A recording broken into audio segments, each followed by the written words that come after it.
few minutes today, so I thought we'd talk about crown molding.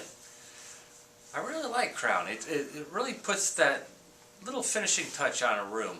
If you're not familiar with it, it's the molding in a room that transitions from the wall to the ceiling. And it's really not that expensive. The crown that I'm going to be showing you is 61 cents a linear foot. So for example, if you had a 12 by 12 room, square, you're talking 48 linear feet. It's under $50. And the only hesitant part that people have about it is cutting it. And it's not that difficult if you have something like this. It's a jig put out by Bench Dog Tools. I bought this at Lowe's. And it does a couple of things. It establishes what they call your spring angle. And your spring angle is the angle on your crown that is right here.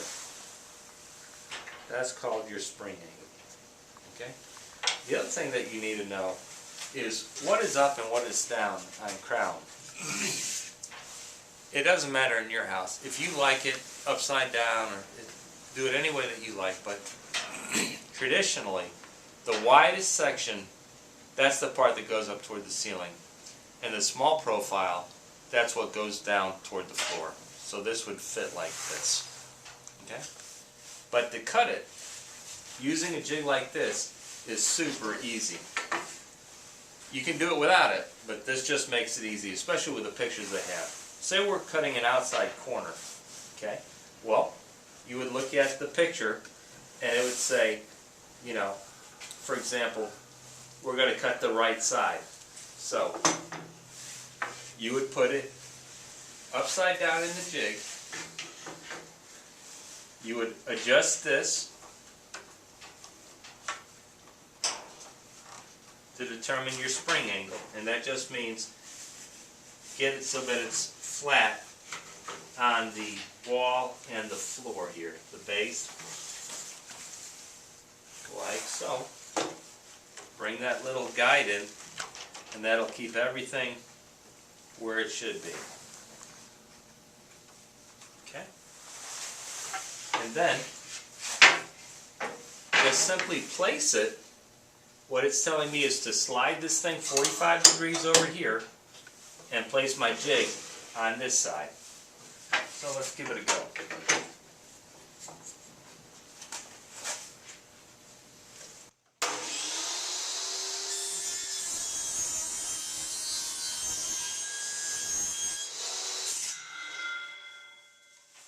Alright. Now we want to cut to the left side. And what does that tell us? It says to swing it over to the other 45 and place the jig on this side. Okay.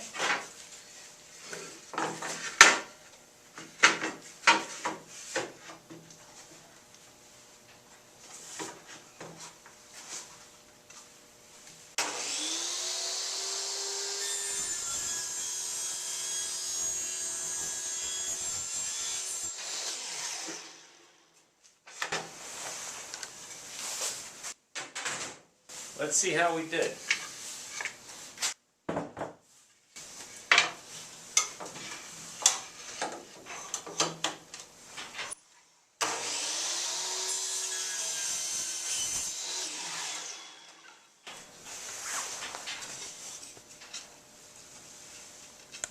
That is as easy and as perfect as you can get for cutting your crown outside moldings.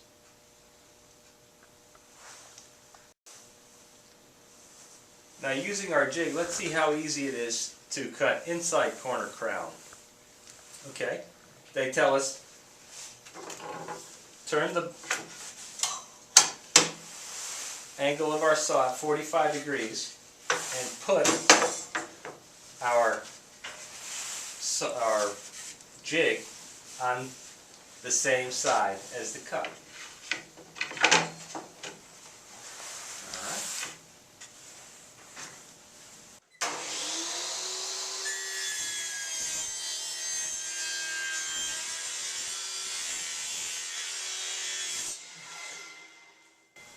Alright, let's let's cut the other side of our inside corner, which the jig tells us turn it to 45 degrees and put the jig on the same side as the swing.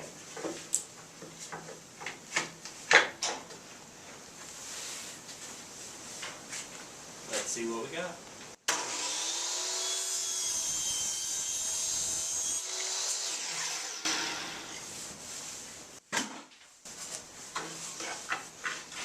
We'll cut it in half.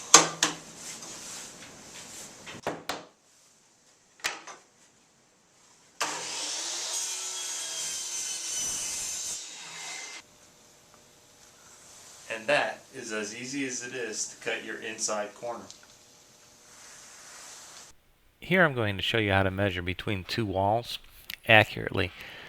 It would be helpful, of course, with a helper, but using the garage door as an example, take your tape and butt it up against the first wall to a known point. In this example, I'm going to use 6 feet. Alright. Then take your tape and bounce it off the other wall, and we're going to get 34.5 inches up to that mark. Add the two together and you have an accurate measurement of that wall without bending the tape.